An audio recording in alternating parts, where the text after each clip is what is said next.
మీరు కరీంనగర్ని వదిలిపెట్టారు, మల్కాజ్గిరిలో పోటీ చేస్తున్నారు, ఎందుకని? యాక్చువల్గా కరీంనగర్ పార్లమెంట్ అనేది మా సిట్టింగ్ సభ్యుడు బండి సంజయ్ గారు ఉన్నారు కాబట్టి నేను అక్కడ క్లెయిమ్ చేయడం ధర్మత కాదు.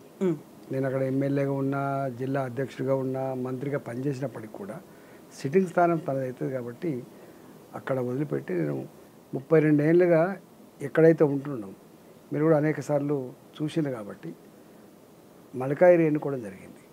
మల్కాజ్గిరిలో మీరు అన్నట్టుగా సీనియర్లు అందరిని వదిలిపెట్టి ఎందుకు ఇచ్చినట్టు అనేది తప్పు.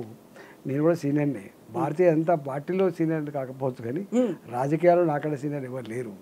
అందుకనే భారతీయ జనతా పార్టీ నన్ను గుర్తించి గౌరవించి నాకు ఆ మల్కాజ్గిరిలో పోటీ చేయమని చెప్పింది.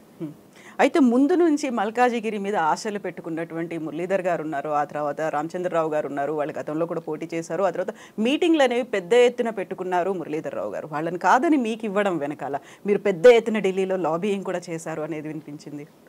కవితమ్మ, ఎన్ని సంవత్సరాల నుంచి తెలుసమ్మా నాకు లాబింగ్లు అంటే తెలుసా, పైరవీలు తెలుసా, మస్క కొట్టుడు తెలుసా? నేను ఇష్టం ఉంటే అక్కడ అక్కెరుంటే ఇయ్యమనే బాపతో నేను తప్ప నేను ఎప్పుడైనా చేస్తానమ్మా. ఇక్కడ మురళీధర్ ఇప్పుడు వచ్చిన వాడు మాత్రమే గొప్పోడు, రాని వాళ్ళంతా చిన్న వాళ్ళు, ప్రజాబలం లేని అనే మాట తప్పు. రకరకాల ఈక్వేషన్స్, రకరకాల యాంగిల్స్ ఉంటాయి కాబట్టి దీంట్లో నన్ను ఇక్కడ పోటీ చేస్తే బాగుండని చెప్పి అధిష్టానం భావించినట్టుంది, అందుకని నాకు ఇచ్చిండ్రు అంతే తప్ప ఇక్కడ రాని వాళ్ళంతా ఇన్ఎఫిషియెంట్ అనే మాట, లేకపోతే జూనియర్ అనే మాట, వాళ్ళు గెలవనే మాట తప్పు. సో ఇంటర్నల్గా అయితే చాలా కాంపిటీషన్ కనిపించింది. మల్కాజ్గిరి నాదే అనే దాంట్లో క్యాంపెయినింగ్లు కావచ్చు, అంతకుముందు కార్యక్రమాలు కావచ్చు, కార్యకర్తలు భేటీలు కావచ్చు, ఇవన్నీ జరిగాయి కదా. సడన్గా మీ పేరు రావడం అనేది, మిమ్మల్ని అనౌన్స్ చేయడం అనేది సడన్గా ఎందుకు వచ్చిందమ్మా? గజ్వేల్ ఎన్నికల్లో ఓడిపోయిన తర్వాత నేను ప్రకటించిన, ఒకవేళ అధిష్టానం ఆదేశిస్తే నేను కూడా పార్లమెంట్ ఎన్నికల్లో పోటీ చేయాలని చెప్పి భావిస్తే నేను మల్కాజ్గిరి నుంచి పోటీ చేస్తానని చెప్పాను. నేను కరీంనగర్ నుంచి పోటీ చేస్తానని చెప్పలేదు, ఇంకో దగ్గర పోటీ చేస్తానని చెప్పలేదు నేను.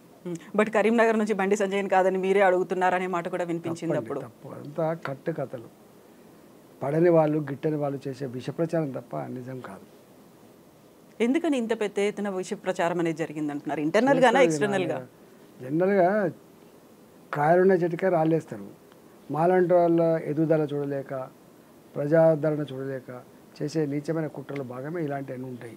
ఇవి కొత్త ఏం కాదు, మీకు తెలియదు ఏముంది. ఇప్పుడు టీఆర్ఎస్ పార్టీలో నేను ఉంటుంది, నేను ఏ స్థానంలో ఉంటుంది, నా పాత్ర ఏంటిది అన్నీ తెలుసు.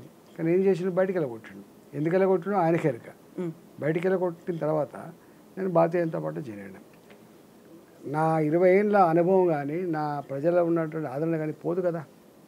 మీరు చూసిండ్రు, మళ్ళీ నేను బయటకు పోయి కూడా మళ్ళీ గెలిచి వచ్చిన నేను. సరే, ఎన్ని కుట్రలు, ఎన్ని కుతంత్రాలు, ఎన్ని డబ్బుల ప్రయోగాలు, ఎన్ని అధికార యంత్రాంగాన్ని మొత్తం అక్కడ మోహరించి ఎన్ని చేసినా మీకు తెలుసు. అయినా నేను గెలుచుకొని వచ్చిన. ఆ తదుపరి మళ్ళీ భారతీయ జనతా పార్టీలో నేను రాష్ట్రం లెవెల్లో 42 నియోజకవర్గాలు తిరగగలిగిన, స్వయంగా ముఖ్యమంత్రి మీదనే ఛాలెంజ్ చేసి పోటీ చేయగలను. అందుకని టైం ఇవ్వలేకపోయినా కొంత ఇబ్బంది కలగవచ్చు. కానీ ఏది ఏమైనప్పటికీ కూడా ఈటల రాజేందర్ అంటోడు ఎదగద్దని చెప్పి కోరుకునే వాళ్ళు ఉంటారు కదా. సో ఇప్పుడు కుట్రలు కుతంత్రాలు అంటున్నారు. ఇప్పుడు రాష్ట్రంలో ఒక సంచలనమైనటువంటి అంశం ఫోన్ ట్యాపింగ్ అనేది. చాలా వాళ్ళ మీద ఫోన్ ట్యాపింగ్ చేశారు, రాజకీయాలు కావచ్చు, పారిశ్రామికం, సినీ వాళ్ళు, వీళ్ళందరి మీద అయింది అనేది వినిపిస్తుంది. అలా ఫోన్ ట్యాపింగ్ చేసే మిమ్మల్ని ఓడించారు అనేది కూడా ఉంది. అంటే ఒక్క ఫోన్ ట్యాపింగ్ ఏందమ్మా? నాతో ఉన్న వాళ్ళు ఎవరెవరు ఉన్నారో వాళ్ళందరూ లోపాయికారిగా పోయిండ్రు, కౌన్సిలింగ్ చేసిండ్రు, బెదిరించిండ్రు, ప్రలోభ పెట్టిండ్రు. ఎవరికి ఏం చేయాలి అవన్నీ చేసి మెల్లమెల్ల నాతోనే ఉంటారు, వాళ్ళు నా పార్టీలో ఉంటారు, కానీ వాళ్ళకి పనిచేస్తారు. ఇవన్నీ అంటే 3 ఏళ్ళు చేసిండు అట్లా. 2021లో నేను గెలిచిన తర్వాత జీర్ణించుకోలేక ఎట్లా గెలిచిండు వీడు, నేను గిన్ని రకాల ప్రయోగాలు చేసినప్పుడు కూడా వీళ్ళు తప్పించుకొని పోయిండు. ఈసారి తప్పుకోవద్దు, వాడి ముఖం అసెంబ్లీలో కనబడద్దు, ఇది ఆయన ఆదేశాలు. మీకు తెలియదు కదా ఆయన ఎట్లా పగబడతాడో, ఎట్లా కంట పెట్టుకుంటాడో, ఎట్లా తన శక్తిని దారిపోతాడో మనకు తెలుసు కాబట్టి కొట్టగలిగిండు.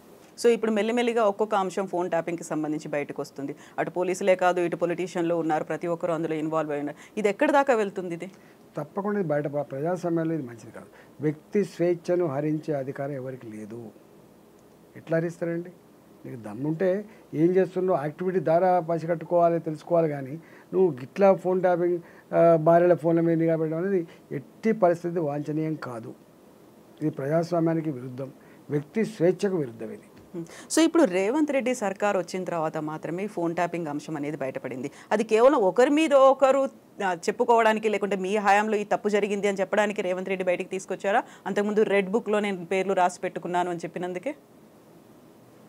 అంటే సరే, ఆయన రెడ్ బుక్లు రాసుకున్నా గ్రీన్ బుక్లు రాసుకున్నా నాకు తెలియదు, కానీ ఒకటి మాత్రం సత్యం, ప్రభుత్వం మారిన తర్వాత మళ్ళీ గదే అధికారులు కదా, గదే ఫోన్ ట్యాపింగ్ పాల్పడ్డ వాళ్ళు, గదే అంతకుముందు ఆయనను హింసించిన వాళ్ళు, సతాయించిన వాళ్ళు, గవర్నమెంట్ ఏం చెప్తారు ఇలా ఈయన చెప్తే కూడా గదే పని చేస్తారు వాళ్ళు. మళ్ళీ వీరు వచ్చిన తర్వాత మళ్ళీ ఫోన్ ట్యాపింగ్ చేయాలంటే మళ్ళీ అదే వాళ్ళు మనుషులు చేస్తారు. ఈ రాజకీయ ఘర్షణలో భాగంగా అప్పుడప్పుడు బయటకు వచ్చేదే కానీ మరి ఎంత ఇంటెన్షన్ ఉంది, బదనాం కోసం చేస్తున్నారా, ఇది నిజంగానే ఫోన్ ట్యాపింగ్ అనేది మంచిది కాదని చెప్పి నిరోధించే ప్రయత్నం చేస్తున్నారు, ముందు ముందు తేలాలి. ఇప్పుడు మాకు తెలుస్తున్న అంశం ఏంటంటే, ఏ ప్రభుత్వం అయినా నిఘా లేకుండా నిఘా లేకుండా ప్రభుత్వం నడిపే సత్తా లేదని అంటున్న సందర్భం ఇది. కాబట్టి ఈ గవర్నమెంట్ కూడా ట్యాపింగ్ చేస్తుంది. మళ్ళీ వీళ్ళు మారినప్పుడు వాళ్ళు బయట మళ్ళీ బయట పెడతారు. సో పాలన, అభివృద్ధి, సంక్షేమం ఇవన్నీ కాదు, ఇంకొకరి మీద నిఘా పెట్టాలి, వాళ్ళు చేసే పనులకు అడ్డుకట్ట వేయాలి, అంతేనా? దానికి కౌంటర్ దానికి ఎట్లా కౌంటర్ చేయాలి, ఎట్లా డిఫ్యూజ్ చేయాలి, ఎట్లా వీళ్ళు ముందు పోవాలి, ఇవన్నీ ఉంటుంది. తను గొప్ప కావడానికి ఉండదు, ఇక ఇతరులను ఎక్కువ చేసి ఎదగకుండా చేసి ముందుకు పోయే సిస్టమ్ అంటే ఇదంతా. సో ఇప్పుడు అదే రేవంత్ రెడ్డి ప్రాతినిధ్యం వహించినటువంటి సిట్టింగ్ ఎంపీగా ఉన్నారు సీఎం కాకముందు, ఆ మల్కాజిగిరి నుంచే మీరు పోటీ చేస్తున్నారు. అది ప్రెస్టీజ్ ఇష్యూగా తీసుకున్నట్టున్నారు రేవంత్ రెడ్డి కూడా. అంటే దానికి సంబంధం అండి, నేను అడుగుతున్నా కవిత గారు, అసలు రేవంత్ రెడ్డికి మల్కాజిగిరికి సంబంధం ఉందా? ఒకే ఒక సంబంధం, కొడంగల్లో ఓడగొట్టినందుకు అయ్యో పాపం ఓడిపోయింది కదా, మేము ఈయనను ప్రశ్నించే గొంతు అని చెప్పి అంటున్నారు. కాబట్టి ప్రజాస్వామ్యంలో చెక్స్ అండ్ బ్యాలెన్సెస్ ఉండాలి కాబట్టి ఇక్కడ గెలిపించిండ్రు, అంతే తప్ప ఆయనకు ఆ పార్లమెంట్తో సంబంధం లేదు. నెంబర్ 1.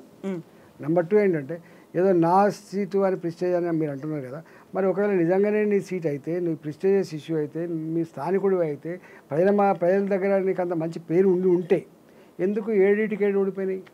ఎల్బీ నగర్ నుంచి మొదలుపెట్టి ఎల్బీ నగరు, ఉప్పలు, మల్కాజిగిరి, మేడ్చెల్లు, కంటోన్మెంటు, కుత్బుల్లాపూరు, చివరికి కూకట్పల్లి, ఇవన్నీ 7 బీఆర్ఎస్ పార్టీ గెలిచింది, గుర్తుపెట్టుకోండి.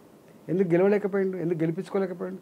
ఇవన్నీ సాగుతో ఒక రకంగా ఉంటుంది, సాగపోతే ఒక రకంగా ఉంటుంది. కవిత గారు సాగుతారు ఓహో ఆహో అంటారు, సాగపోతే ఇంకోటి ఉంటుంది. గెలిపించుకోలేకపోయింది. గంట మన జాగిరి కాదు, ఇటు రాగానే చెప్పగానే చిటికలేగానే మొత్తం మలకాయంతా ఇటు తిరుగుతుంది, లేదా అటు తిరుగుతుంది, ఉంటుందా అంటే అట్లా? ఆయన ఏదో పాపం చేస్తే ఎన్నడూ ఆ నియోజకవర్గానికి వచ్చిన పాపాన పోలేదు, ఎన్నడూ ఆ ప్రజలు పట్టించుకున్న పాపాన పోలేదు, ఎన్నడూ ఆ నియోజకవర్గ అభివృద్ధి కోసం ఇంత డబ్బులు కేటాయించి కూడా లేదు. అందుకనే ఏదో అయిండు అంతే తప్ప ఆయన నియోజకవర్గం సిట్టింగ్ స్థానం ఇదంతా బట్టి ఫార్సు.